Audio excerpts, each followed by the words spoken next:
kagandahang loob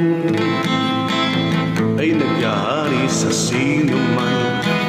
Pagbibigayan ng siyang namamasdan dito at kahit saan man. Sa tuwing araw ng Pasko, nagbibigayang kahit sino, at masaganang buong silang nag-aalay sa pusong may lumbay.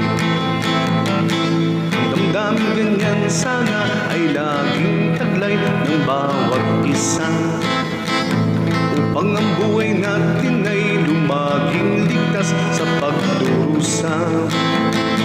Ang damdamin ganyan sana